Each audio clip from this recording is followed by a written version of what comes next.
Ladies and gentlemen, boys and girls, and everybody else in between, I'm Ashton Gene Lewis. This is the Broke Boy Sports Podcast. If I'm a little subdued, it's because my brain is literally filled with every play from week 2 of the NFL season. And I'll tell you this much.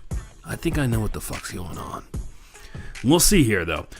We are going to break down every single game of the NFL season in 1 hour or less, I guess is the plan for this show. So it's like 48 hours of film that I watched with my little kind of semi-good football brain.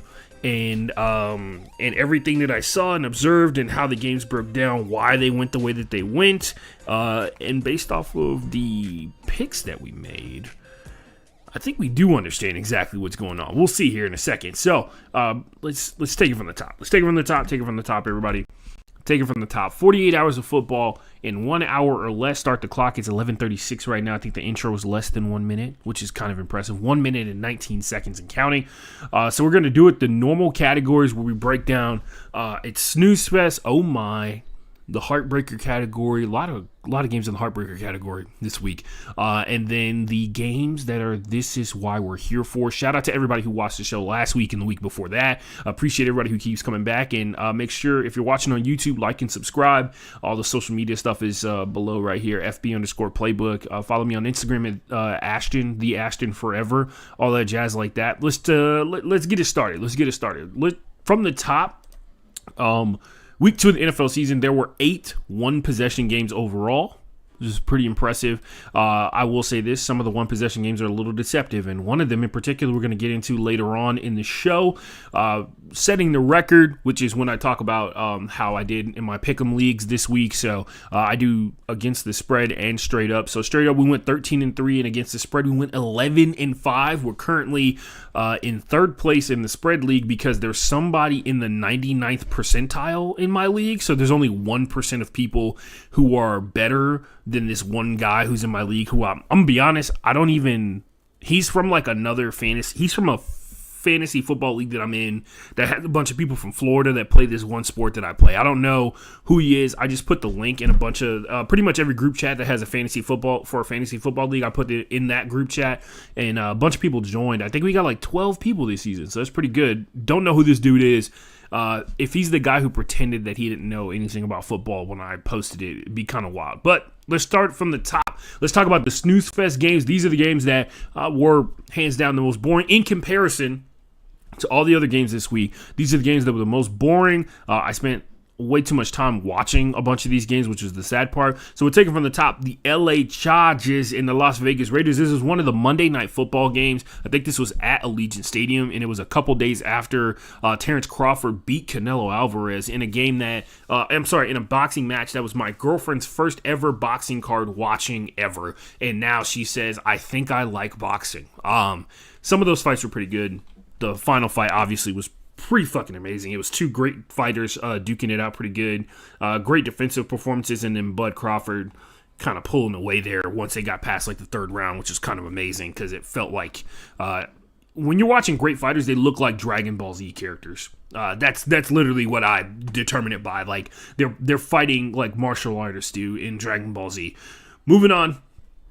Chargers Raiders off the top. This was dismantling by the Chargers. They did a fantastic job from top to bottom. They started off the game. I think it was the first offensive snap of this game was an interception by Henley, who is quickly becoming one of the best linebackers in the NFL overall. He didn't even have Denzel Perryman out there with him, and Denzel Perryman is one of the better veteran linebackers in the league overall. But to have the first play be an interception, and considering that before the game started, it was said in the broadcast he had like food poisoning or he felt really sick to the point where he had to get like antibiotics or something like that, and he didn't know if he was going to be able to play, and he played his ass off, man. He played his ass off. Big issue that came out of this. At some points, the Chargers offense was a little bit stagnant, mainly because the run game was like kind of non-existent for them. They got, for the first time this entire season, it's week 2 of the season. We've got to remember it's week 2. Najee Harris looked pretty good out there. Looked like some of the better times that you saw when he was with the Pittsburgh Steelers, which is great considering how the internet tried to meme him out of existence for some reason. But nonetheless, the biggest thing coming out of this, Khalil Mack got viced up. So if you've ever played football, you know sometimes when somebody's running away and you're behind them and you try and reach your hand out to try and trip them up from behind, sometimes what happens is you're reaching for a person and then one of your teammates is coming from the opposite direction that you are, and they vice your hand in between your elbow and your elbow and your wrist and all that kind of stuff. They vice it in between the offensive player, so your hand gets jammed up on the offensive player you're trying to pull down, and then your teammate forces your elbow in the wrong direction. That's pretty much what happened to Khalil Mack. It was the biggest thing that came out of this game for the Chargers that was negative. The Chargers finally, like I said, got production out of Najee Harris. I'd be interested to see what happens to Amari Hampton. If you don't know, he's the superstar rookie running back, one of the big rookie running backs that was selected in the draft this past April, right? He had a lot of hype coming into this season. Week 1, he looked all right. Week 2, obviously, a little shaky there, but he did have an issue. He had his first NFL fumble towards the back half of this game when it was, I would say, out of reach. You can see the final score was 20-9. Obviously, you never want to open the door for a team that's one led by a talented coach like Pete Carroll, but then two has a talented quarterback like Geno Smith, because they were one touchdown away from making this like 20-17, 20-16 or something like that. And there's no telling what happens if they get an onside kick. For the most part, all that kind of jazz. So you never want to turn the ball over. There's never going to be an acceptable turnover in football, just in general. But if there was a situation to turn the ball over in, this may be one where he may be able to slide on it. But overall, Harbaugh and a lot of old school football coaches, when it comes to fumbling the ball away, they do not respond well to it. So it'll be interesting to see. We saw Najee be more successful up front over Amarian, and then Amarian fumbled the ball away. Does Najee take the reins at RB1? We'll see. Quentin Johnston, by the way, back in prime time, ladies and gentlemen. We'll say this. This is one of the reasons why you can't if you're a follower of NFL memes, you gotta take it. I mean, honestly, you probably shouldn't, because they're just bad for your football brain, just in general. They make some funny jokes sometimes, but for the most part, they make you believe things that are just objectively not true. Like Quentin Johnston is the biggest big play receiver for the Chargers this season. He dropped a couple of passes last year, no question about that whatsoever.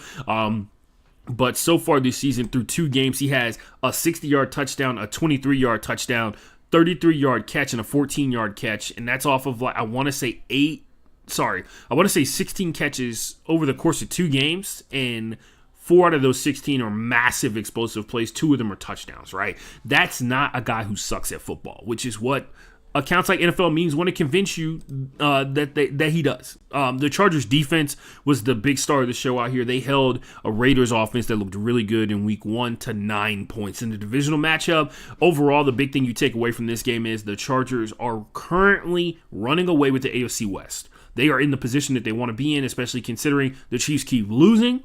The Raiders, the only other, I mean, I guess you could say like the third, no.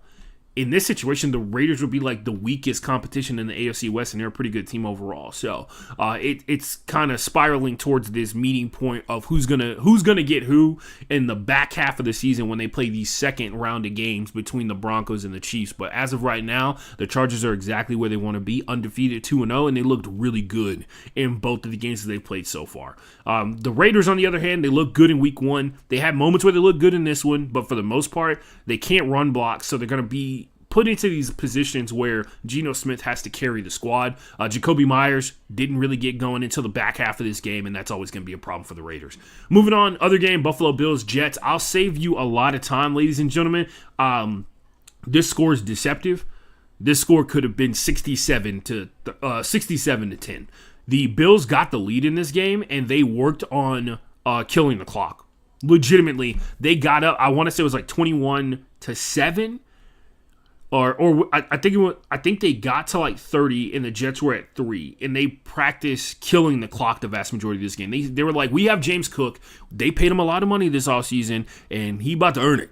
He about to earn that money, which is bad for me. I have Keon Coleman in a lot of fantasy football leagues, and he has not looked good the last 2 weeks because week 3 has already begun. I watched Thursday Night Football. Keon Coleman was basically non-existent. Great for me. I think he had like one catch, and then he had another target where he dropped it. But yeah, he had 112 yards in week 1, and he's had like 20 yards combined in the last 2 games. But overall, the situation was the Bills got control of this game early and milked it away. A lot of the problem was Justin Fields was under heavy amounts of pressure throughout the entirety of this game. Couldn't find his spacing, and if you didn't hear, he got concussed in this game because that's how he got sacked at one point, and he fell backwards, and his head was uncushioned when he landed. So he just fell straight backwards onto the back of his head, which is always bad, regardless of how old you are or how spry you are as an athlete. But Bills 30, Jets 10. Don't waste your time watching that game. The Bills did the Bills thing where the offense was really good, the defense was better, and the Bills, like, they drained the life out of the Jets, pretty much. Thursday Night Football, this one was pretty bad as well. It ends with Jaden Daniels getting hurt. The Packers show great defensive dominance. I'm going to be honest, the 18 points was kind of amazing. The 18 points that they pulled off in this game was pretty shocking to me personally. But overall, the Packers went out there. They took care of business, man. They have a run game that if your team can't stop it, which unfortunately, my guy Bobby Wagner, they struggled mightily to stop Josh Jacobs. They had a bunch of big passes down the edges as well, which is, of course, like the new method of attacking zone defenses where, you know, that you're going to start with a tight formation and work your way out from that so that the zone defenders don't really have an opportunity to kind of like drop back down and know the depth of the routes that you're running. But yeah, the Packers, this score looks a lot closer than it actually was. There was absolutely no point in this game where the Packers were even contested by the Commanders, and a lot of that had to do with the fact that when the Packers got the ball, they didn't just have like regular drives where they had explosive plays. They had drives where they were not touched all the way down the field, and they just kept pulling away. And it showed up big time for them. We're at 12 minutes, and we've gotten through 3 of the 16 games. So we'll see how this pace goes. But yeah, Packers, Commanders on this one. Packers, another dominant win. They're looking like the best team in the NFL. They are the team that we picked to go to the Super Bowl versus the Ravens and lose to the Ravens. So they're helping me out on that one a lot. The Rams played the Tennessee Titans. I had a lot of stuff written down for this one. And I'll read some of it. I'm not going to read the whole thing. The Titans once again showed that they have a pretty good understanding of who they are as a team. They are a running team that when they want to pass the ball, they are heavily dependent upon play action, which is reasonable.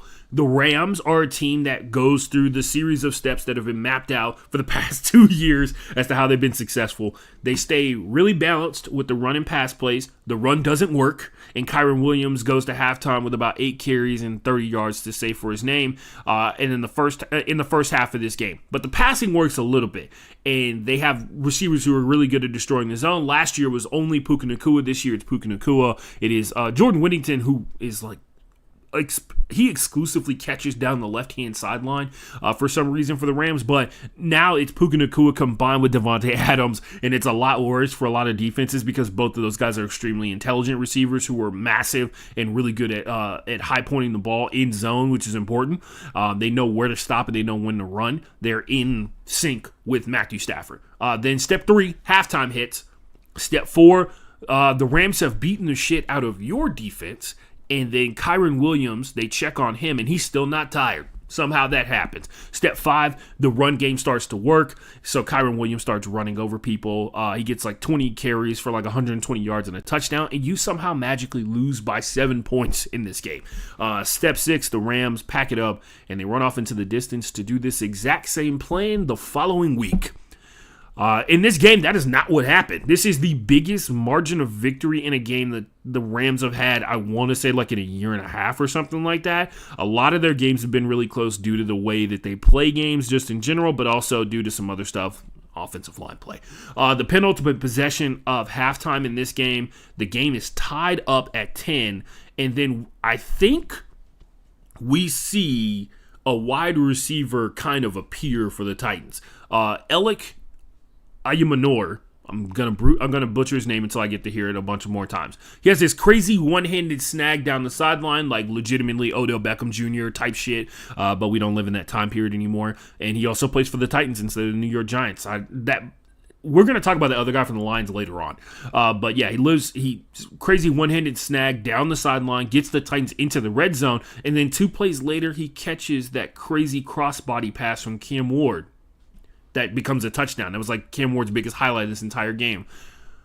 When they get the ball back at the half, after Cody Barton actually picks off Matthew Stafford, one of the biggest mistakes for the Rams in the course of this game, Elliott gets the ball thrown to him again. Interesting.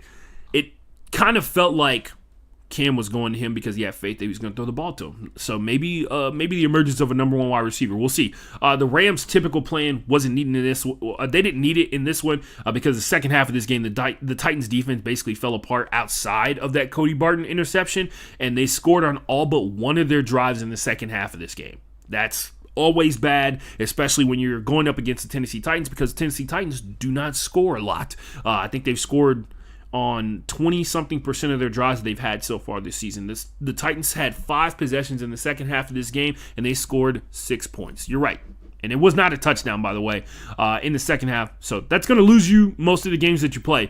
Turns out the Rams didn't have to sweat this one out. That's like the first time in forever. But that's all I got for the Snooze Fest category. Moving on.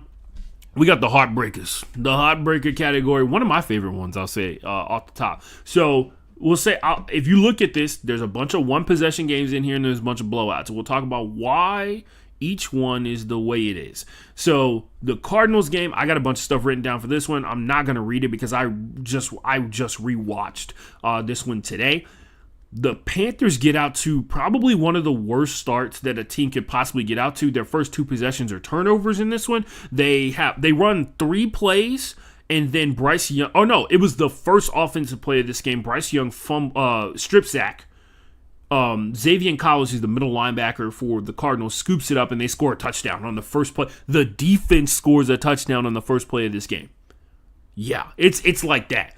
They come back out. A couple more plays happen. Bryce Young is under pressure. He ends up floating the ball up into the air. It gets intercepted, trying to make a play down the right-hand sideline. And then the Cardinals kind of, this is the problem with this game. This is what I hate this game so. This is why I hated this game so much. The Cardinals got outplayed by the Panthers. The score just didn't reflect that. So, like I said, there are 2 plays in this game. There's a strip sack for a touchdown, and then the turnover turns into a 2-yard the turnover turns into like a 2-yard situation where there's a bullshit PI call on Mike Jackson while he's defending Marvin Harrison Jr. He perfectly defends a touchdown attempt from Kyler Murray, but because he didn't turn his head around, they said it was PI. Even though he put his hand out and he popped the ball and he didn't stop Marvin Harrison Jr. from lifting his hands up at all. I think that category of PI is exclusively to prevent, to give offensive players a chance instead of letting defensive players be it. Because I think it's far more difficult to play defense without looking back at the ball than it is to play with looking back at the ball as a requirement. But, whatever. The NFL has got something. Whatever. It's already bad as it is. The defenses are way ahead of offenses, and it shows on the field. That's just this PI in its current status is a way to bail out bad offense, and that's essentially what happened in this play. It was a pass that was underthrown. Mike Jackson had already taken the positioning, and Marvin Harrison Jr. tried to track back, and Mike Jackson swatted the ball down. But because Marvin Harrison Jr. tried to run into Mike Jackson, he's somehow interfering with Mike Jackson playing defense because he didn't turn his head around. Whatever, they get the ball on the 2-yard line, and they score a couple of plays later. So the Cardinals objectively may have won this game. I'm sorry, I wrote this down. The Panthers legitimately could have won this game if it wasn't for the 14 points they basically spotted the Cardinals in this one.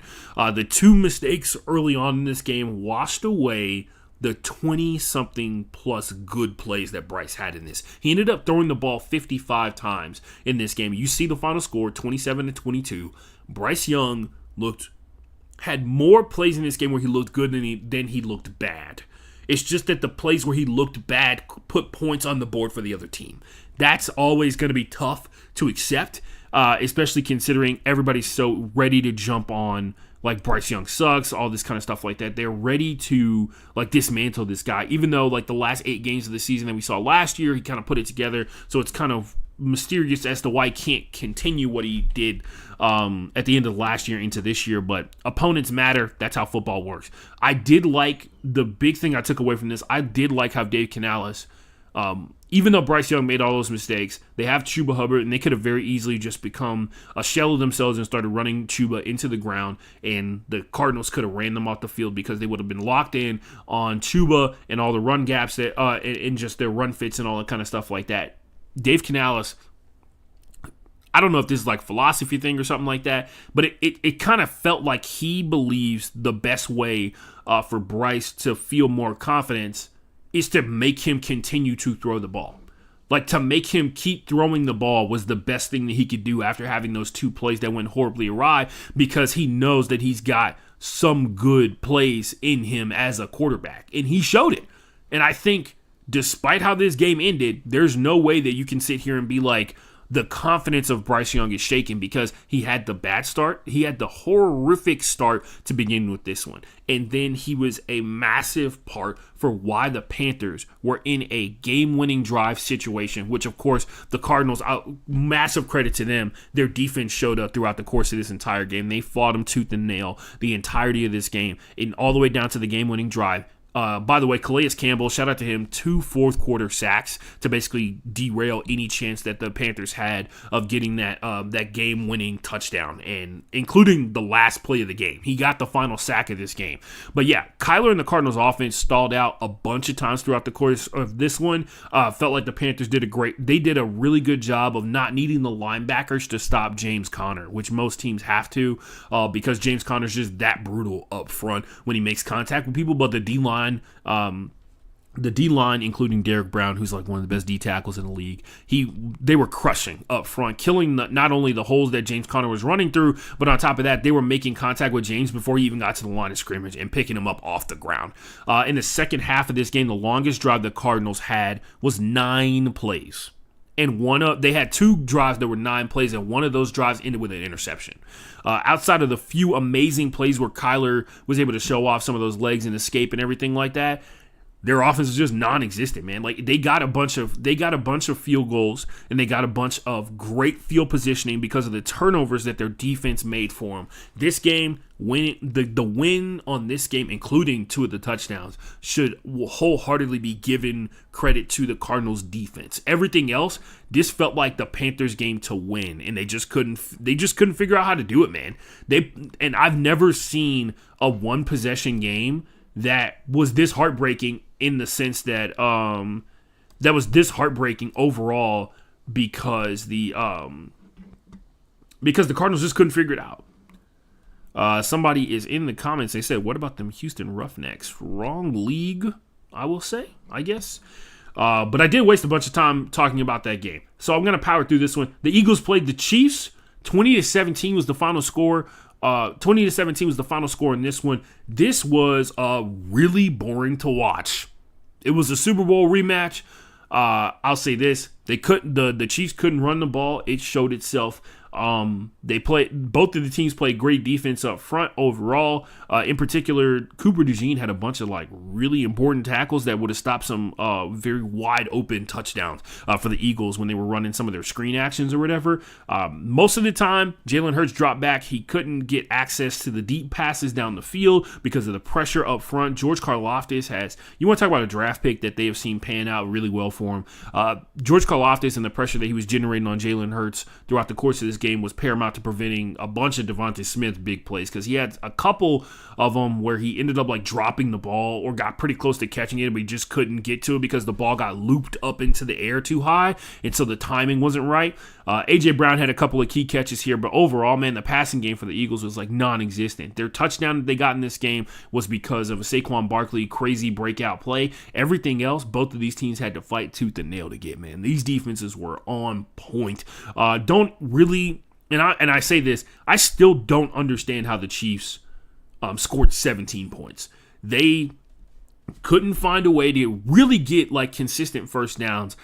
They had Hollywood Brown and Tyquan Thornton out there. Tyquan Thornton is going to be key in this one later on in this game. Hollywood Brown had a couple of key plays here and there, but for the most part, it was Travis Kelce and Patrick Mahomes and Patrick Mahomes running to get first downs to kind of mix it up a little bit. And then towards the end of this game, late in the fourth quarter, the Chiefs finally score another touchdown, and it is the first touchdown scored by Travis Kelce. The second one is scored like really late in the fourth quarter by Tyquan Thornton and Patrick Mahomes finally linking up, because there was one time Tyquan Thornton breaks out completely uncovered, and Patrick Mahomes misses him, but the reason he misses him is because they haven't been getting open the entirety of this game.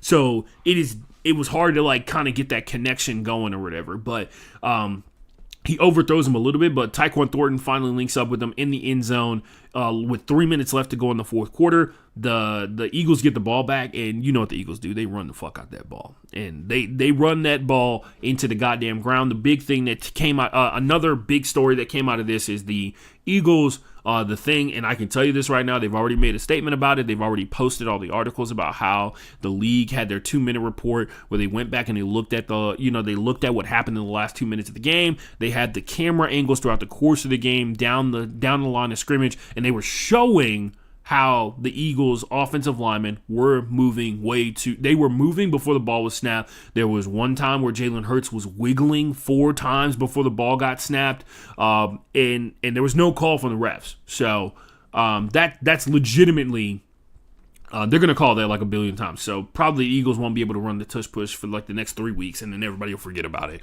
Whatever. But yeah, this game, for me personally, boring compared to all the other games that were going on. But for the most part, man, if you're a Chiefs fan, this game is a fucking heartbreaker. 1, you lost to the Eagles again, but then 2, the way that it happened, it felt like the win was kind of there towards the end, and they just couldn't get the ball back. Plus, that offense was tough to watch. The Ravens played the Browns. This was super deceptive as well. So I'm gonna try and walk you through all the weird shit that happened in this one, but for the most part, the Ravens elected to not run the ball. Like, early on in this game, Derrick Henry fumbles for the second time in 2 weeks, which is crazy because that other fumble led to, obviously, the Bills' massive comeback win. But yeah, the overall 41-17 is deceptive because, and I say this, and I mean it, I need you to understand this, at 13:31 in the fourth quarter, the score of this game was 20-10. 13:31 in the fourth quarter, the score of this game was 20-10.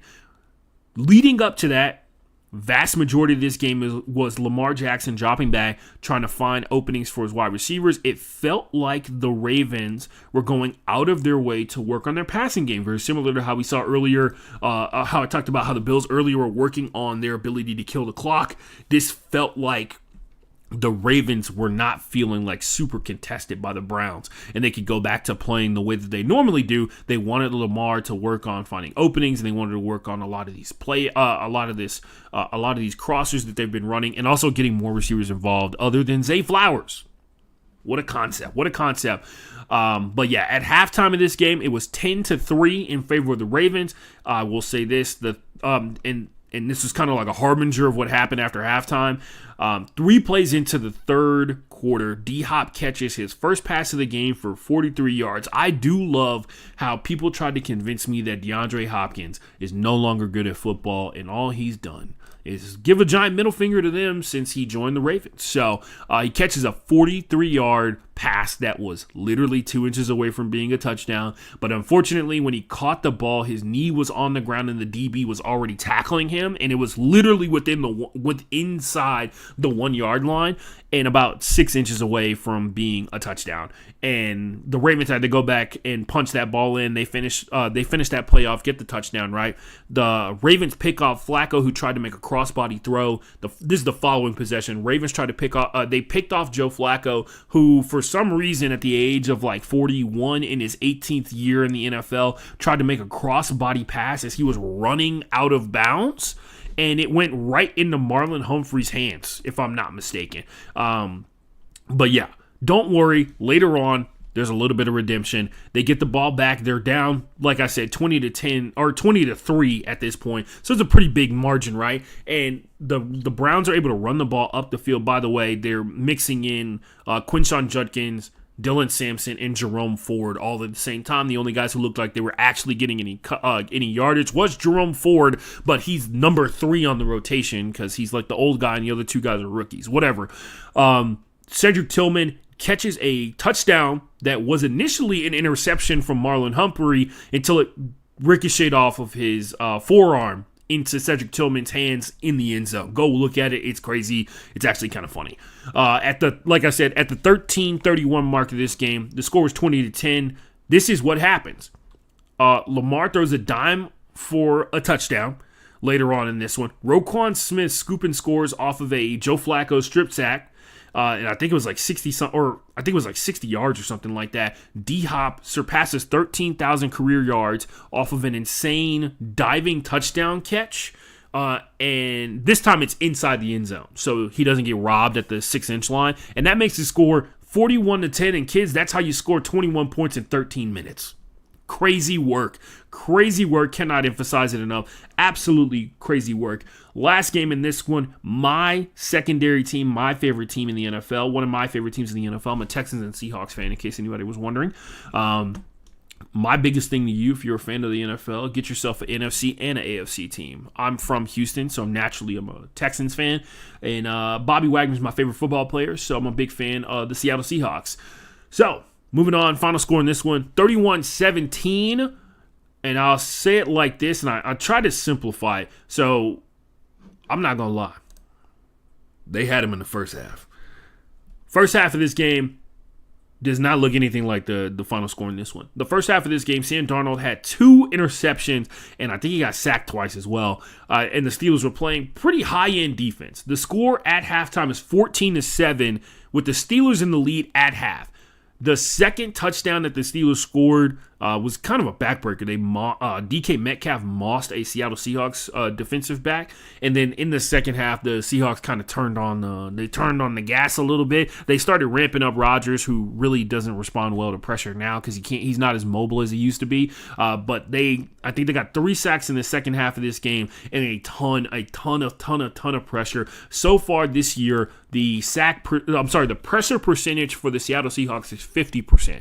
So that means every time there's a pass play, 50% of the time, I think it's like 49.2 is the exact number, 50% of the time, they are generating pressure on the quarterback, which is crazy to say out loud, but it is true. They are absolutely on fire. A lot of it has to do with Leonard Williams. A lot of it, in particular in this game, Byron Murphy forced them away from the run game and forced them to pass the ball a lot more because the run game just was non-existent. Jaylen Warren, despite having the longest reception in this game, was having a tough day on the ground running the ball.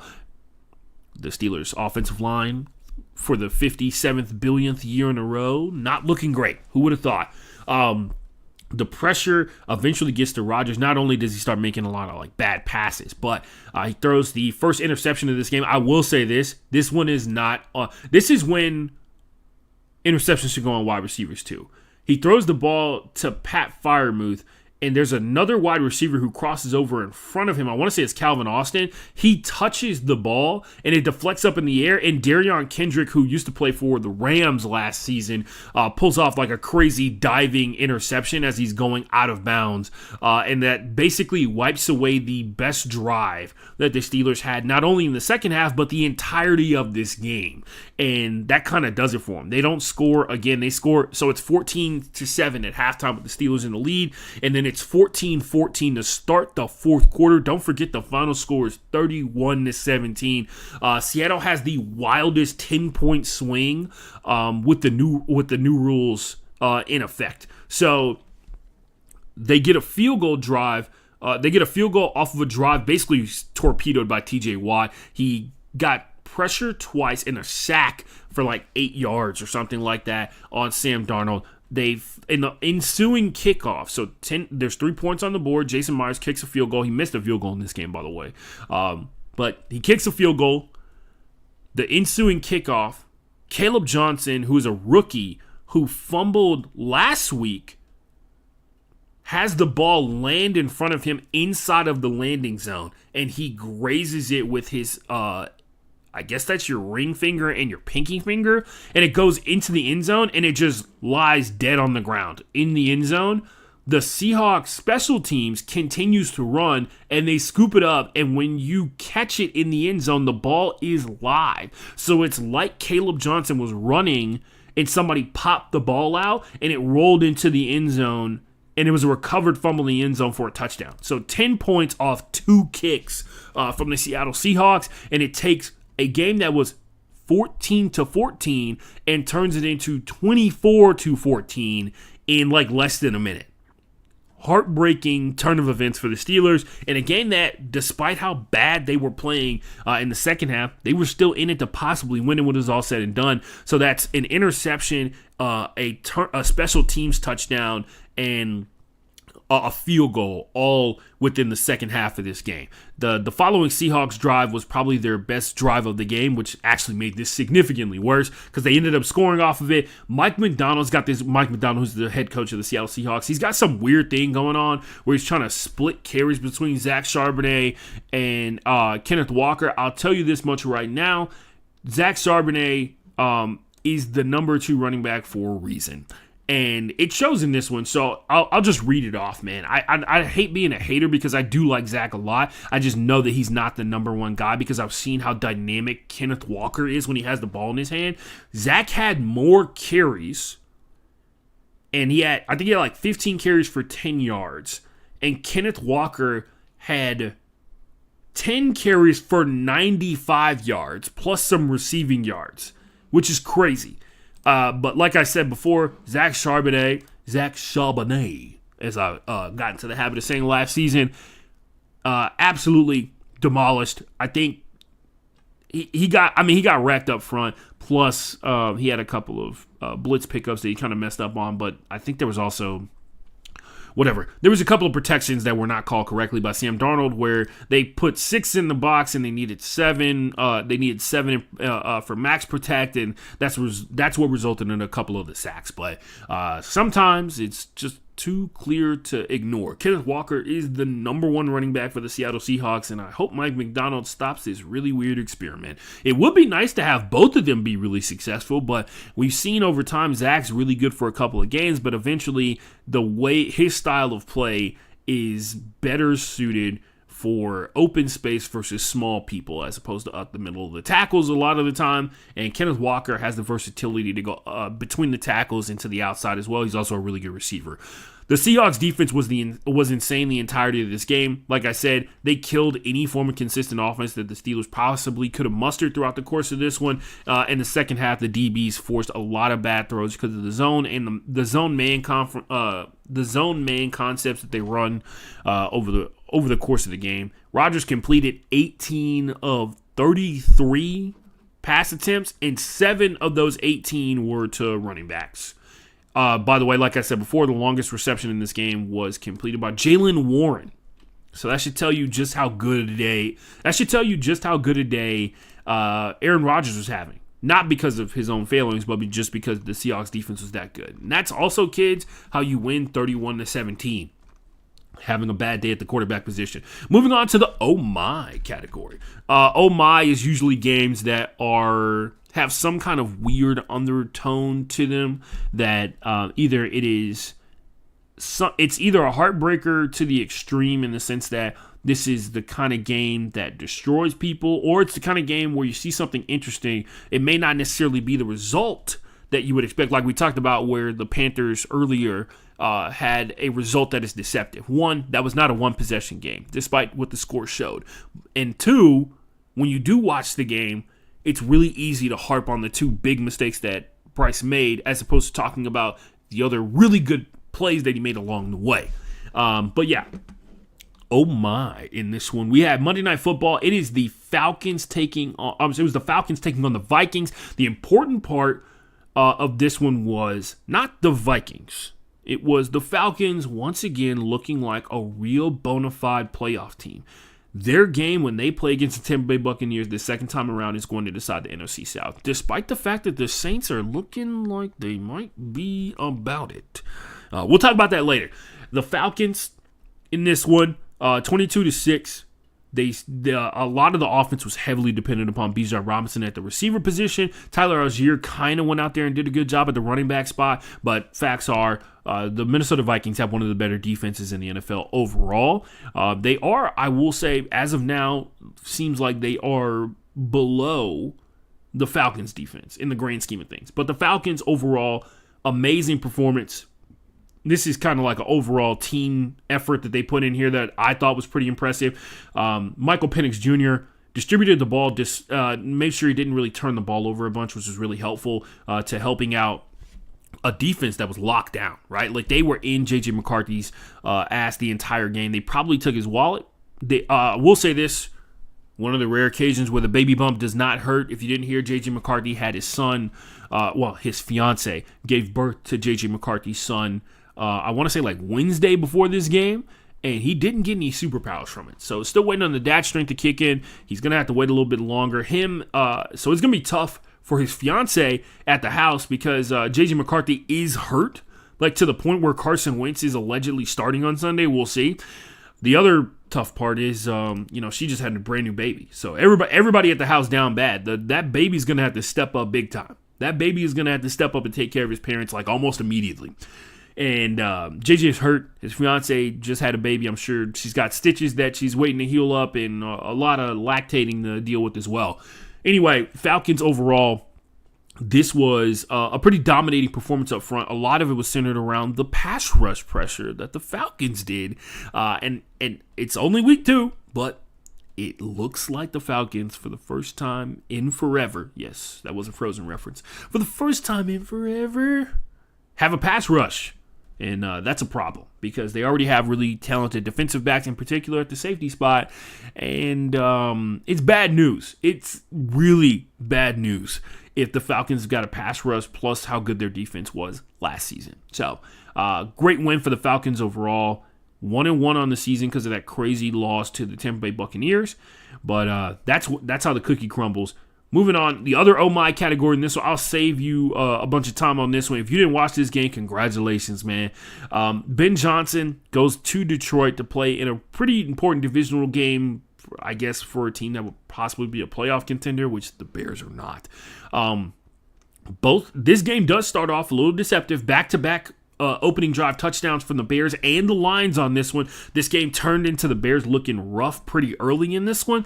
The 5 possessions after the opening drive touchdown were as follows: a punt, a fumble off Brian Branch. He smacked that ball out. There's kind of nothing you can really do about that. A turnover on downs after 2 of the saddest tush pushes of all time. I promise you, and you know what? Hands up. I'm never going to be a guy that complains about when the officials or when the commentators talk about how Jalen Hurts can Jalen Hurts can squat 600 pounds. It showed why it was important when it came to those QB sneaks / tush pushes from the Chicago Bears. They literally turned Caleb sideways as soon as he tried to dive down, followed by an unforced INT from Caleb trying to make a play, crossbody throw or running out of bounds. Tell me if you've heard that story before. Gets intercepted by the opponent, and he threw it right to the Detroit Lion, by the way. And he could have just ran out of bounds. It was like second down or something like that. But yeah, that's what happened after the opening drive touchdown. Like I said, the bright spot in this massacre, I guess you could say this was technically Ron Odunze's breakout game, which is terrible. He had 2 touchdowns and over 100 yards receiving for the first time in his career. Crazy stuff. Also, like I said, that motherfucker did it again. Isaac Tesla, he's a wide receiver for the Detroit Lions, and he's got back-to-back weeks with these crazy one-handed catches. One was a touchdown, like basically an impossible angle, one-handed catch. This week it was down the right-hand sideline, and it got the lines down to like the 10-yard line right before halftime in this one, and he did it again. You need to look it up. I don't know if he's worth picking up in fantasy or something like that, but this dude is or farming the greatest highlight reel of a rookie season possibly ever, because it all could just be one-handed catches. It's 28-14 at halftime in this game, which is bad, but it's not nearly as bad as it's going to get. The Lions are nearly undeterred by pretty much the Bears defense the vast majority of the second half of this game. The first half, they did a really good job of containing the Lions up front. Jahmyr Gibbs being like the pure number one running back is not the move, by the way. Hopefully they fix that pretty soon. After halftime, the Lions scored on four of their final 5 drives. The only reason they punted on the last drive is because time was running out and they didn't want to go for it on 4th. While the Bears punted 3 times and turned it over on downs twice. At one point, the Bears were in a 3rd and 34. They gave up 4 sacks, 1 interception, and a fumble as well. So overall, the worst part of this game for the Lions was Jared Goff's absolutely horrendous Lions leap into the arms of a young fan who actually got to be on local television talking about how she was the Lions legend, because it was like Amon-Ra St. Brown scored a touchdown. He jumped into the same spot, and then Jared Goff tried to jump into the same spot, and then somebody had to push him over the boundary, which he's like 6'5", bro. Like, all he had to do was jump probably 20 inches off the ground. Anyway, that's all I got for that category. We're moving on to the final category with less than 15 minutes to go. We are going to go to this is what we're here for. These are the games that were some of the best the entire weekend. And on top of that, they're the kind of games that make fans. They're the kind of games that you watch them, or you tell people to watch that you want them to become fans of football. So, we'll start at the top. The Bengals played the Jaguars. The final score in this one was 31-27. You're probably thinking to yourself, oh, Ashton, that's crazy. That was a really high-scoring game, but why would that be important? It was a one-possession game. It would be pretty impressive if Joe Burrow was the quarterback for the Bengals for the entirety of this game. He was not. I think Joe Burrow didn't make it out of the second quarter, had turf toe, and apparently has turf toe so bad that he's going to get the surgery on the plantar, whatever it is, the tendon that connects your big toe to the rest of your foot that lets it flex a little bit or whatever. They're claiming that that's been torn. And so he's going to have to get that fixed, and he'll be out for, they say, 3 months, which sounds like the entirety of the season. It would be the second time, I think, Joe Burrow's missed the entirety of the season with an injury. He tore his ACL his rookie season, don't forget about that, which is crazy. Wouldn't it be crazy if the Bengals somehow found people who could pass block guys? That'd be so wild. Not in this America, not in this economy. By the way, just want to start off before we start diving into this game. Shout out to Samaje Perine. If you don't know who he is, H-Town, hold it down. Samaje is from Houston. He went to Katy High School, all that kind of stuff like that. He got hurt like a bunch when he was in college, to the point where people thought his career was never going to take off. He thought he wasn't going to get drafted. When he went into the NFL draft, he ended up on a couple of teams, and then ends up on the Bengals. He's been on the Bengals for a while now. He is the kick returner for the Bengals. So shout out to him, man. Just a ball knowers guy, if you know about college football and if you're an NFL guy. Drive 1 of this game for the Bengals is pretty simple. 5 of 8, 62 yards, 7 rush yards, 9 plays, 0 negative yardage plays. This is, by the way, the Jacksonville Jaguars who did that. Yes, shocking, I know. Drive 2 of this game for the Jaguars, 3 of 4, 50 yards, 8 rushing yards on this one. And the first mistake of this game is made by the Jacksonville Jaguars at the 4:58 mark of the first quarter. Why is that important? The Jaguars have their first negative play. Everything up until this point has been yards gained, an incomplete pass, or rushing yards gained forwards. Then Trevor Lawrence throws an interception at Daxton Hill, and it kind of fucks things up.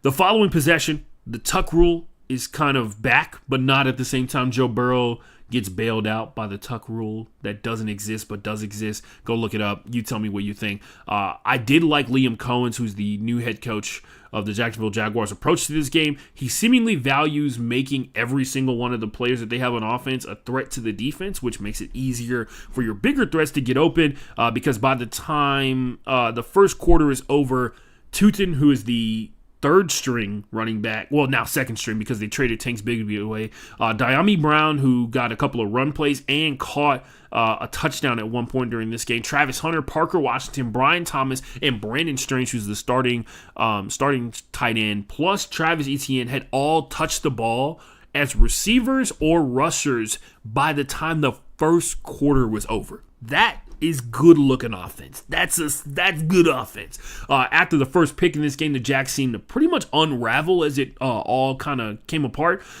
And this is despite the massive thing that happened. Joe Burrow going out of the game. Joe Burrow, potential MVP candidate pretty much any year that he plays. But yeah, after that, it was all Bengals somehow in this one. Jordan Battle got back-to-back weeks with an interception. He had 2 in the entirety of his career, and he's got 2 weeks into this season. By the way, this is the time where I remind you the Bengals offense is out there. Did you guys know that the Bengals don't know how to pass block? It's kind of crazy. The Jags got called for an illegal shift 3 times in the first half of this game, and it pretty much torpedoed every single drive that they had one of these shifts on. You tell me if that's something really easy to correct, right?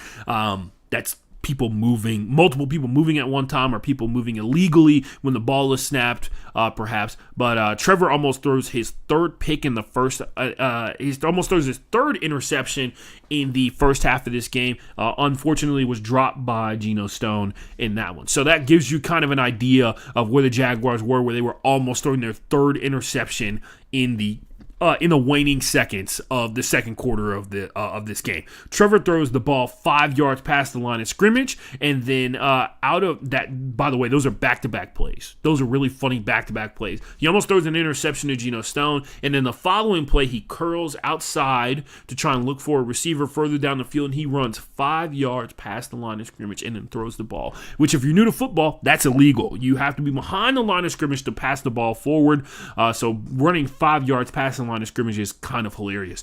Out of halftime, Jake Browning had no fall off essentially from what he did in the first half, which was keep the game tied, vast majority of it. The first drive for the Bengals in this game is a touchdown, and it ends in a one-handed catch, which, by the way, kind of going around, I guess. Mitchell Tinsley, his first catch of his entire football career in the NFL, is a one-handed touchdown catch. Kind of hard to follow up on that one. I actually looked into Mitchell Tinsley's life a little bit more. The dude had only, and this is crazy, Mitchell Tinsley, wide receiver for the Cincinnati Bengals, first catch in the NFL, one-handed touchdown catch.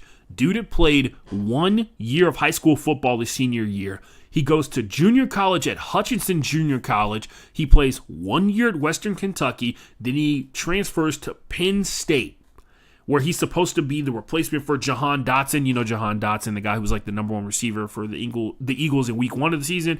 And then he doesn't get drafted. He's a UDFA for the Commanders and works his way over to the Bengals. And in his second year in the NFL, he is out there just doing his thing, being free. That's crazy how sports work. Man, it's hard to hate sports sometimes. And then sometimes it's really easy. Anyway, this was the start of Jake Browning outplaying the Jaguars. He's pretty much dealing unfallible, unflappable, got sacked a couple times. Didn't seem like he actually gave a shit. He was out there throwing balls. He was out there dealing to Jamar Chase. Got it to T. Higgins, who, by the way, had a crazy double tackle break for a touchdown. Caught the ball. Safety coming in to crash in, kind of knocks off the DB that's defending T. Higgins as he's about to make a tackle, and then T. Higgins just kind of walks into the end zone. Looks really cool on tape, and is really cool in person. Going into the fourth quarter, the score is 24-24 going into this one. The Jags' smoothest drive at this point was in the first quarter, and then they finally kind of got it together. They get back-to-back drops once they get into the red zone after they get the best drive they've had basically the entirety of this game since the first drive of the first quarter. They get into the red zone. They get back-to-back drops. One is from De'Ami Brown, who was wide open, but he closes his hands too soon when the ball gets there, so it bounces off his helmet. And then the second one is the now suspected alligator arm investigation that is going on Brian Thomas Jr. It was third down. He was in the midst of about 3 defensive backs, and he kind of short arms the catch and then falls down to the ground. That's on second down. And then on the third, the Jags have to take the threes. Right? That's what Okay. Yeah, that happens on second down. So it's back-to-back drops from Donnie Brown and Brian Thomas Jr. The Jags take 3, ending up on this possession. Overall, the Jags defense and the run game carried in this one. The Jags defense forced three forced turnovers throughout the course of this game, and a lot of the big plays when the offense was just non-existent for the Jaguars was centered around Travis Etienne getting out in open space. That's pretty much it. So, and I'll say this much, for a team that gave up 27 points in this game, vast majority of those crazy points that they gave up were some of the best plays that you're probably going to see as a football fan the entirety of the season. So, this game comes down to Devin Lloyd handing the offense a touchdown, and they come up with 0 points. Devin Lloyd intercepted Jake Browning late in the fourth quarter, and he gets the ball. He runs the ball back on his interception all the way down to like the 15-yard line, and the Jaguars come up with 0 points on that possession because the Jags decide to go for it on fourth down, and they don't get it. Who would have thought? Jake Browning ain't scared, and he shows it throughout the course of this game. He plays like a man who can't be benched, which he can't. He had 12 passes throughout the course of this game for over 10 yards. He had 3 passes that were over 20, and then he had 3 10-yard passes, pass plays on the final drive of the game that ended up winning it for him. And then the Jaguars get the ball one more time, but don't you worry, Trey Hendrickson comes in to fuck that up, and he packs him up. He packs him up real good. Sends him home, and the Jaguars take one of the more embarrassing losses of the entire season. And we're only in week 2. And the Bengals come out with a dub with their backup quarterback at the helm. The Cowboys played the Giants. This was really fun for me because vast majority of the time, the Giants were ahead in this game. The Cowboys were in a duel with Russell Wilson, which I'm sure was hilarious for everybody on the internet, including myself. But yeah, back and forth affair in this one. Dak Prescott looks really good this season, guys. Like, it's really hard to hate on a guy who's out there throwing it like that. A lot of the time, I talk to, I have Cowboy fans in my life because, unfortunately, that's how life works when you live in America. There's Cowboys fans everywhere. But yeah, they basically were like, yeah, the defense got a lot of injuries. The defense didn't look great last year, so I don't know why we expected them to look better this year. Not surprising at all, but for the most part, man, in this one, when it was all said and done, I think it's pretty impressive that the Cowboys were able to muster up 40 points with the kind of offense that we saw them play in week 1, because it feels like they've taken a step forward overall, and that was without like a ton of help from the run game as well. There was a lot of like Dak Prescott beating defenses up front, and considering what we're supposed to believe about the Giants defense being, I take that back. The Giants front 4 being all powerful this season, they did a really good job in the course of this game. The Giants blew this one. They should have won it. Russell Wilson bombs it to Malik Neighbors the vast majority of this game, preventing him from getting slapped by Malik Neighbors for yet another week. He moves on into the shadows mysteriously. The Giants are 0-2 in this one. They go into overtime because Russell Wilson decides, if I'm going to lose big. And he's just like, I'm gonna throw it to Malik Neighbors as far down the field as I possibly can twice. And it ends up with him getting a touchdown out of it, and then he throws an interception in the course of overtime, which sets up a ridiculously long field goal from Brandon Aubrey, who, if you haven't heard the story, is a guy who started off with the dream of becoming a professional soccer player, which he actually did become a professional soccer player. He was drafted into the MLS, but he didn't really get a chance to play like on the main team or anything like that. But when it was all said and done, his wife got him into kicking footballs, and his kicking coach just so happened to be really cool with Dak Prescott, and so he was able to see Brandon Aubrey and kind of put in a good word for him, all this kind of stuff like that. You should check it out online. Brandon Aubrey's story is amazing. Not only did he kill it in the UFL, that's how a lot of people found out about him, but on top of that, he is the best kicker in the league next to Chris Boswell, who basically has just been doing what Brandon Aubrey does, but longer. So we'll see how long this lasts. He's the deadliest weapon for the Dallas Cowboys, and he showed it in this one. Crazy. Basically, the Cowboys for the rest of the season, if they get to the 50-yard line, or if they get to the 40-yard line, the opposing 40-yard line, they got a touchdown.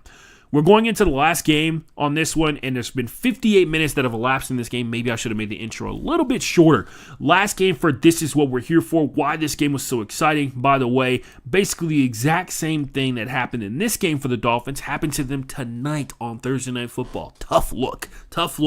Opening drive touchdown for the Patriots on this one, and it's the best that they looked all season. That happened a couple times throughout this game, but that opening drive versus the Miami Dolphins defense, which, by the way, at this point, I have to be honest, I think they just suck. I think they're going to suck this year. They have good pass rushers. I think their defense is just going to be ass this year. And that means that there's more pressure on Tua, as if there wasn't already a lot of pressure on Tua to go out there and ball hard, right?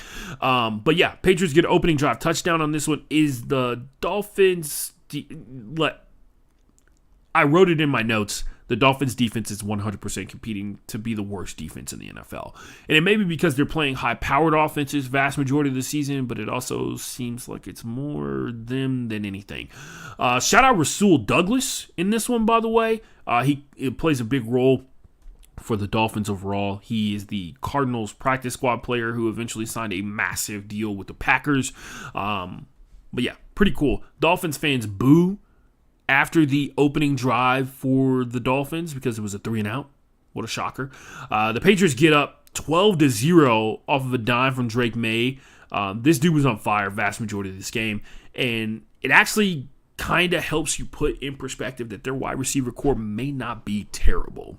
They got Stephon Diggs was looking pretty good out there. Kayshon Boutte looking pretty good as well, and it felt like it was all coming together, man. They got Hunter Henry. At the tight end position. He was a huge part of why Drake May was so good in his rookie season as well. And then the big part of this game is it seems like Ramondre Stevenson has been forgiven for his fumble sins, which is why he kind of lost his spot last season for the Patriots.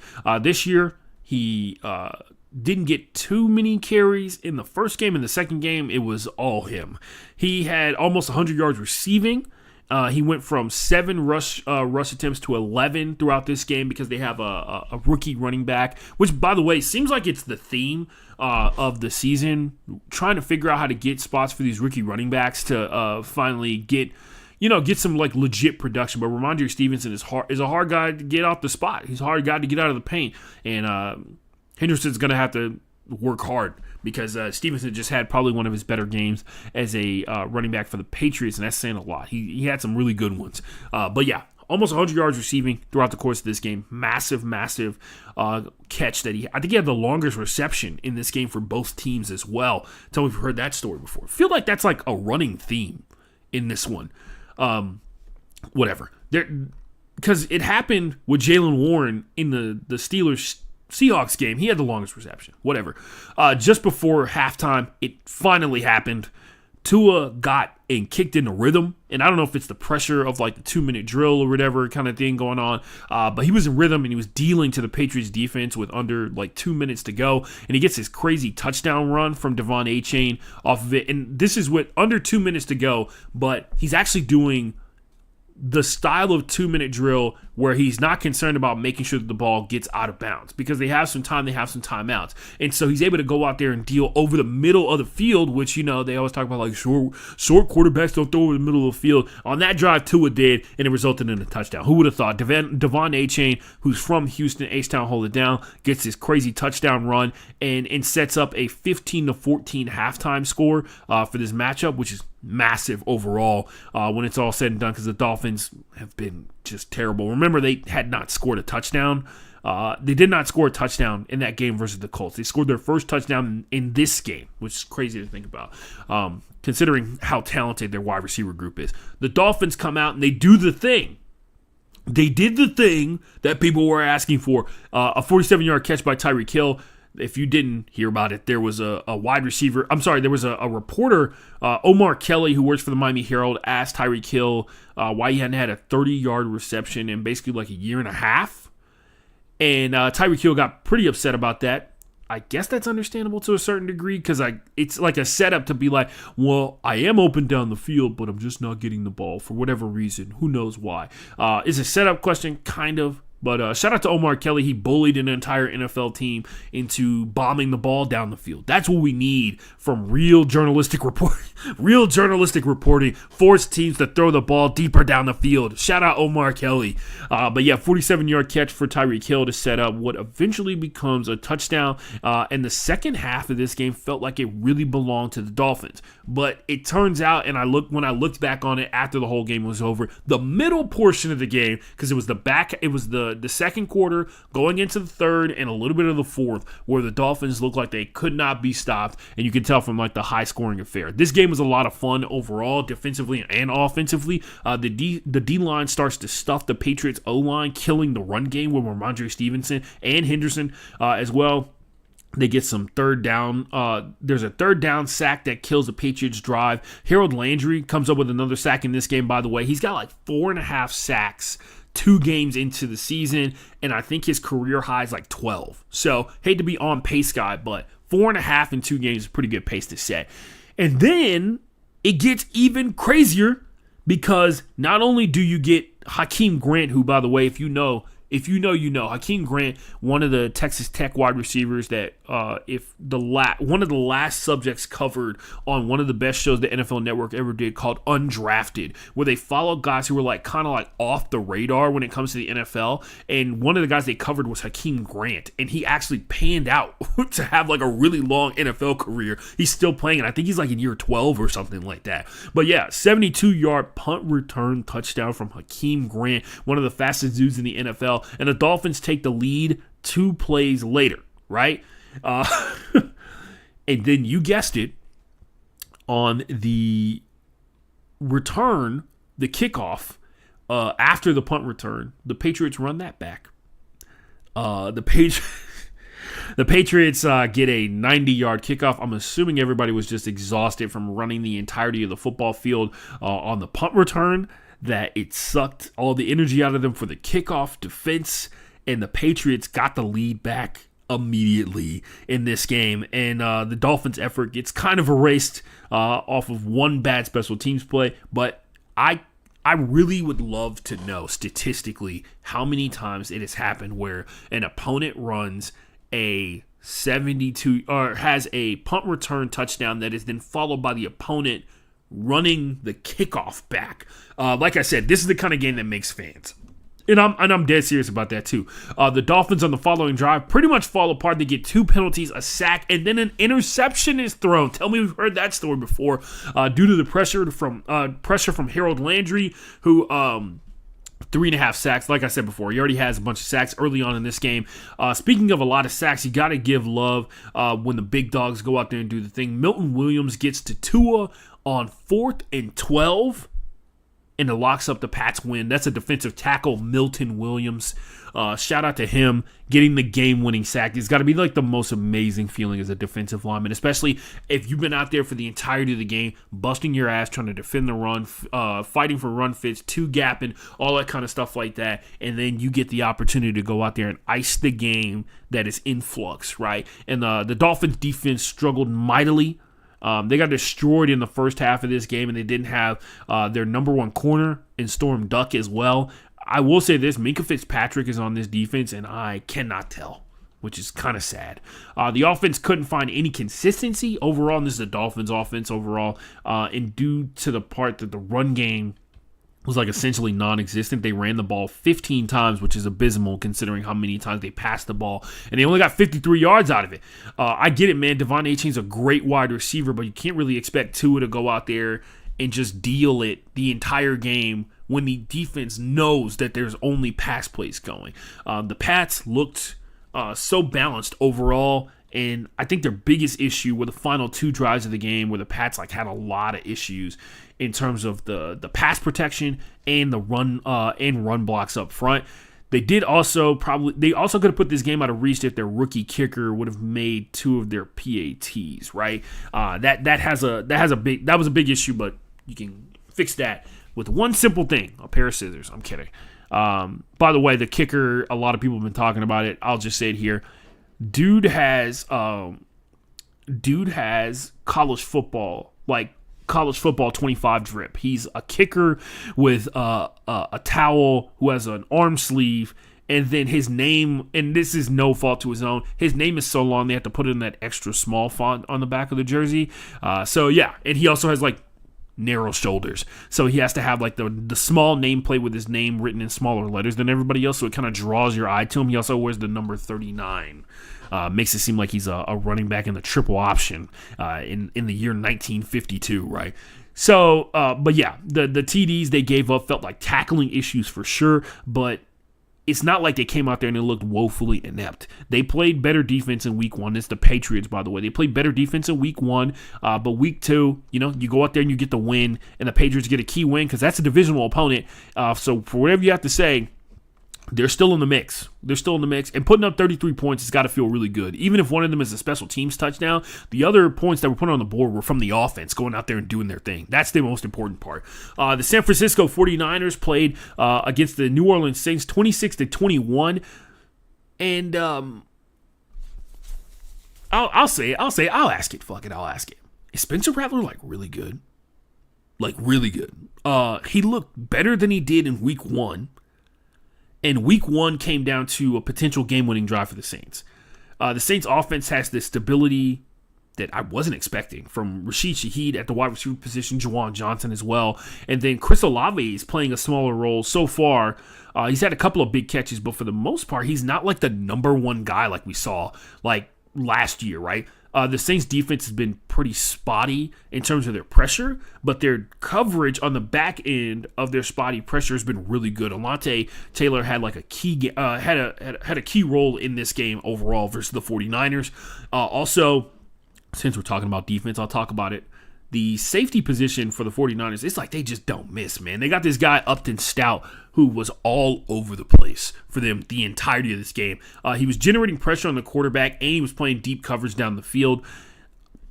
I always love to see it, man. The 49ers always play really good defense, in my opinion, and now they got their guy back. Now they got Coach Saleh back, so they're on fire. This game was dominated by two of the best running backs in the NFL. It's Alvin Kamara and Christian McCaffrey. And every week that passes by, I keep asking myself, like, is Alvin Kamara going to end up in the Hall of Fame?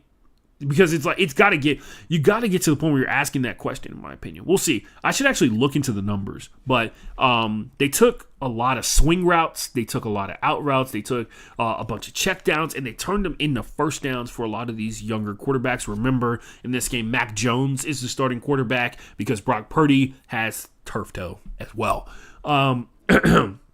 But yeah, Mac Jones got a lot of help from the fact that CMC can turn a 2-yard pass into a 10-yard gain, right? And the same thing for Alvin Kamara. His running up the middle was amazing, considering that I don't think most people consider the Saints the Saints offensive line to be one of the better ones coming into this season because of all the losses with the retirements and people moving on to other teams. But they looked good in this one versus the 49ers overall, and Kamara was able to kill it between the tackles. So it made it a lot easier for both of these quarterbacks to get the ball down the field. The final score in this one was 26-21. Don't forget that.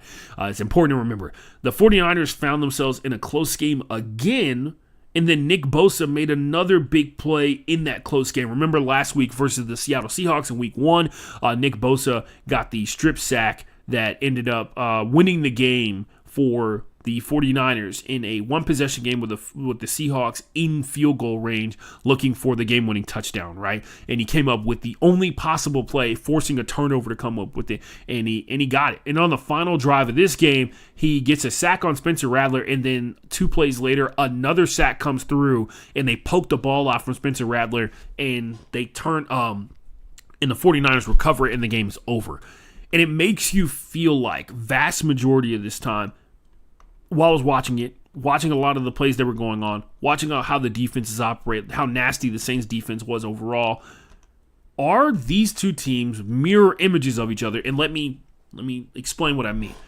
49ers and the Saints so far found themselves in very similar situations where they have to go down the field, make a game-winning drive or game-winning play, but they've both ended up on the opposite end of it in results.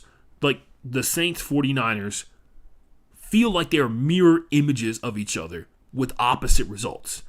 They're in close one-possession games, and the Saints always lose, and the 49ers win so far. They're both 0-2 and 2-0. in those situations. And every year there has to be some team that basically is like, well, if they scored 3 points, if you added 3 points to every score that the Saints had this season, they'd be like 10-3. Like that, there's always one of those teams every single year. And it looks like it may be the Saints, which would, I think, if you're a Saints fan, that's a massive step forward. I don't think many Saints fans were expecting that coming into the season.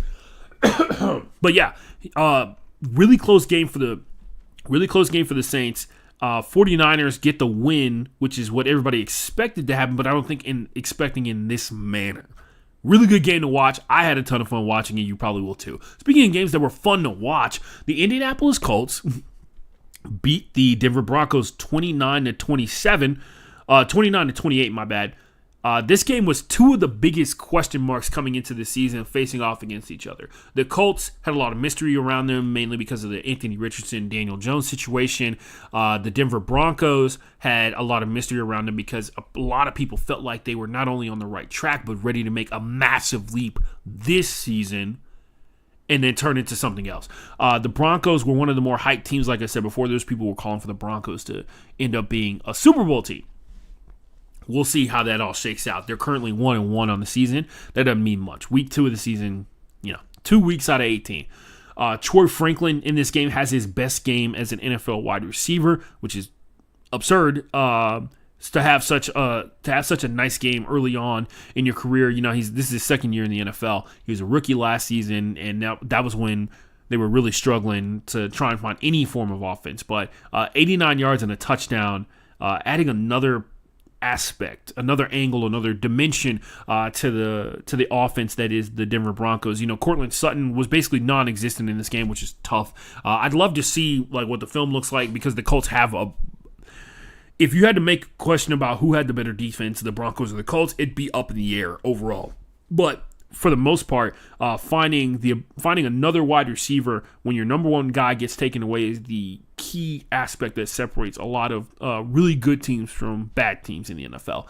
The Colts defense turns out to be the biggest deciding factor in this one. The largest lead throughout the course of this game that either team had was 8 points. So one possession, right? Cam Bynum picks off Bo Nix in this game. It's 4 turnovers in 2 games for Bo Nix, but under very different circumstances, right? These are still one possession games. That sets up a Colts win in theory. But we'll talk about what happens towards the end. Nick Cross was all over this play. Nick Cross again, who seems to be like the chaos agent for the Colts defense. He's the safety for them. And he was all over the place. He does a really good job. Did a really good job last week about generating pressure versus the Miami Dolphins. He was helping shut down the run game for the Broncos, which J.K. Dobbins had a couple of really good runs throughout the course of this one. But for the most part, R.J. Harvey's like non-existent in this offense, and I think a lot of people thought he was going to be a huge part of this. But J.K. Dobbins is just that good, man. Like the guy came back from his whole leg exploding, and he's still crazy explosive as an athlete. This game gets pretty close. It's 28-26 in the fourth quarter. Will Lutz is about to kick a field goal for the Broncos to put this one somewhat out of reach, right? To increase the lead to 31-26, making it so that the Colts would have to score a touchdown on their final drive to be able to win. He misses said field goal. Problem. And the Colts get the ball back in pretty good positioning. The Colts cover 40 yards on the final drive of the game in 3 minutes to set up a 45-yard game-winning field goal. The first kick from their young kicker is no good, but it's all good, guys. A flag comes out, and leverage is called. If you're unfamiliar with this, leverage is the penalty that is assessed when anybody does anything that affects the long snapper on punts or field goal kicks or PATs. You are not allowed to touch the long snapper directly. Sometimes the guards on the left or the right hand side of the long snapper bump into the long snapper. There's nothing you can do about that. But for the most part, you are not allowed to even touch the shoulder of the long snapper, because you could be deemed as using him as leverage to lift yourself up to block the PAT, and the long snapper is in what is by rule a defenseless position. Most long snappers, their head is down and in between their legs. They're not looking at where anybody is on the opposing special teams unit. And so it is pretty easy for them to get hurt because of that. It's the hits you don't see that do the most damage, aka.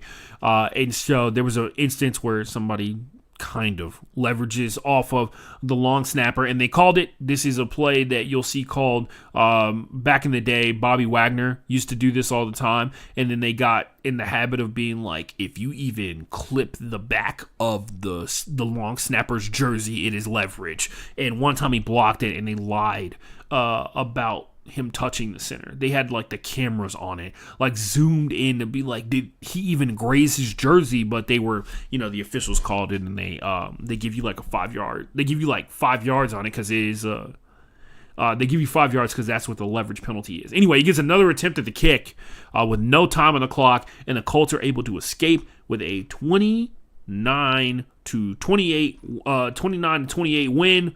Big dub for the Colts. Huge step forward. The Colts have the driver's seat in the AFC South. They look like the best team in the AFC South, hands down, without question so far.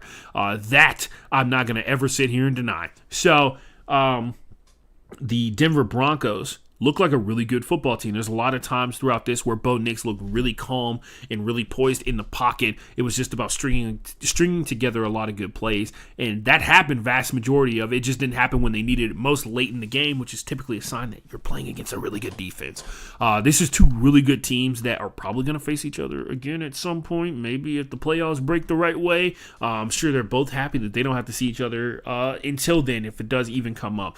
Moving on, last game on this list promises the last game. This was one of my favorite games. I had a ton of fun watching this when the Tampa Bay Buccaneers played against the Houston Texans. I absolutely hated the result of this one. I do think this game is exciting because it was a prime example of why people love Baker Mayfield. Baker Mayfield has a game-winning drive to win this game at the last second, and the Houston Texans, despite their offense looking real clunky, not looking great, Nick Chubb did look good again at many times in this one.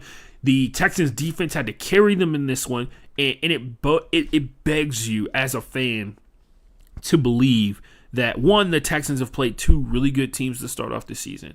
They are working on new formations. They are working with new reads for C.J. Stroud. They are struggling with pass protection in a lot of these cases, and so when they get two of the three things removed from the list of problems, they are going to be ridiculously good. And it makes you feel like this is the second one possession loss they've had this season. They lost 14-9 to the Rams, a really good team that blew out the Titans, right? They've lost by 1 point in this one off of a game-winning drive. This is the season high in points that they've scored. But for the most part, some of it looks ugly right now, but you can see the improvement in terms of the ball getting to Dalton Schultz in key positions a lot more. The ball getting to Jalen Higgins over the middle of the field a lot more. Nico Collins getting involved. Getting more pass catchers with motion involved throughout the course of this game. Obviously, once you get the run game back together, that'll help a bunch too. We'll see if Joe Mixon actually does come back after 4 weeks on IR, but only time will tell with that situation. But the Tampa Bay Buccaneers 20-19 is the final score in this one. Baker Mayfield, it was dealing. The Texans defense was locked down throughout the course of this game. They played great defense further down the field in every single opportunity he could, especially considering the situation with the Buccaneers offensive line is a little bit of a struggle. They're waiting on Tristan Wirfs to be 100% healthy to come back. Even then, with the replacement, with the backups out there, they're still pass blocking pretty well, in my opinion. But Baker Mayfield took it upon himself every single time that he could. He burned the Texans' defense when they drifted too far down the field trying to cover wide receivers. There was a lot of people having to make open field tackles on Baker Mayfield, which is usually never a good place to be. But for the most part, this was an example of why the Browns were wrong at every single step of the way to, one, put that kind of pressure on Baker Mayfield to go out there and save their franchise, and then two, when he did save their franchise, they just kind of threw him to the wayside. Anyway, let's review, shall we? The Browns lost today. The Browns lost today, they lost Sunday, 51-17, and then the the Buccaneers, led by Baker Mayfield, won 20-19 versus the playoff team. So that being said, ladies and gentlemen, I'm done. I got stuff to do. You got stuff to do. We went way over an hour and 23. I was doing pretty good up until I got on this weird rant about how the Ravens did their thing. Anyway, I'll try again next week, an hour or less, try and get it all done. Hit me up on Twitter at FB_playbook. Hit me up on Instagram at TheAshtonForever. Shout out to whoever has been sitting in chat the entirety of this episode and listening to me ramble about the NFL. I don't know why they care about the Houston Roughnecks, who don't exist anymore, by the way. Don't forget that, ladies and gents. I remember that like 5 seconds after I said the comment of wrong league or whatever kind of deal. The Houston Roughnecks don't exist anymore. They've been moved to somewhere else. So if you want cool merch, that'll be vintage in about 10 years, and people will be like, what team was that? They'll be like, from the distant past of the UFL. There you go. Buy some Houston Roughnecks gear, I guess. That's all I got, man. I might do a predictions episode tomorrow, but my girlfriend's sick, so probably not. So we'll see. Hit me up on Instagram. I'm going to be doing this every single week until I don't, or until I make it, until I'm rich. You know, that's the plan for the Broke Boy Sports Podcast. Get rich or pod trying. Later.